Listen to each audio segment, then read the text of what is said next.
We are your local election headquarters. He's one of the most recognizable names in the state of West Virginia, an agriculture and coal billionaire widely known for being the owner of the Greenbrier Resort.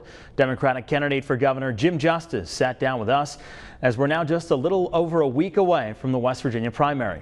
Take a listen. You speak a lot about education, the importance of it, of course, in the Mountain State. But what's your specific plan to make West Virginia an education capital? How do we go from near the bottom to the top? Well, Dan, we look at education totally wrong. I mean, we look at education almost as a necessary evil that we've got to fund. We all know it's important, but we look at it wrong. Education needs to become an economic driver for us. And to be able to do that, just to tell it like it is, you're going to have to fund it properly. You're going to have to pay our educators. You know, we absolutely need to push education right to the forefront. Let it be the revenue driver the opportunity that we have. I mean, we look at it, like I said before, like a necessary evil. Mm-hmm. It can bring revenue to this state. It can change our image. It can change perception. You know, we just need to get the politicians out of the way. We need to listen to our educators. We need to put it as our centerpiece. That's how I feel. Okay, so keeping teachers employed, making sure that we put education first, that's the plan? Absolutely.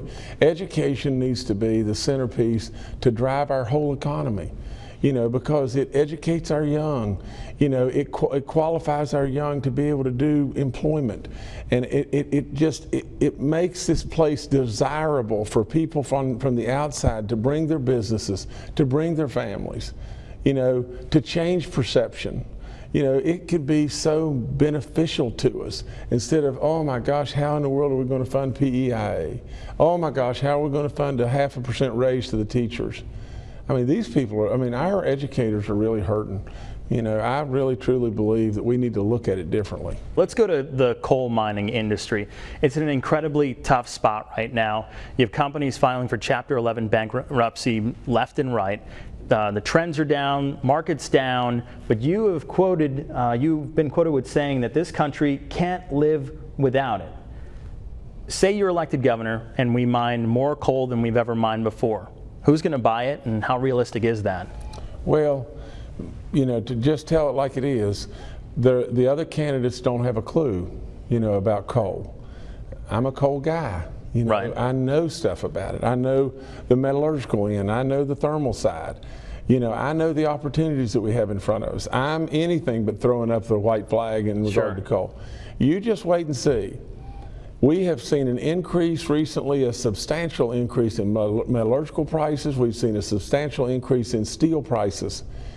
The thermal side is still really hurting, and we've got to figure out a way to incentivize our power plants to use all West Virginia coal. Right. We've got to find a way that is a key to get into the major thermal markets again with something that's unique about our coals. Why aren't these other companies doing that, though?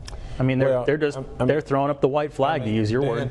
Really, it's almost overwhelming. I mean, you know, if you're a company, especially a public company, and your cost of production are $90 a ton and coal's selling for $40, maybe your cost of production are so far out of line, it's unbelievable, but they are so far from being able to pull it off, they have no choice but to say, I'm done. But if you'll just notice what I'm doing, what am I doing? I'm increasing employment in West Virginia in coal mines. Well, how can I do that and they die? You know, there's got to be something here that somebody's doing and somebody's thinking about. You know, don't give up on it. Don't give up on our coal mine. Okay, I guess we'll have to see with that. This is our last question for you. Who do you support for president? Well, to be perfectly honest, you know, this feeling the burn?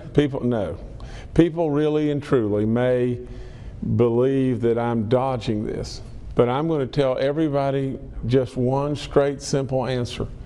I am not going to endorse anyone. Sure.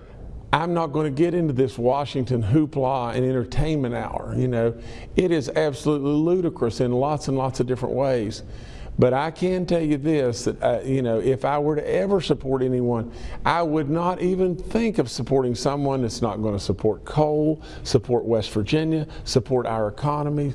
We're dying on the vine. We need to worry about one place. That's West Virginia today.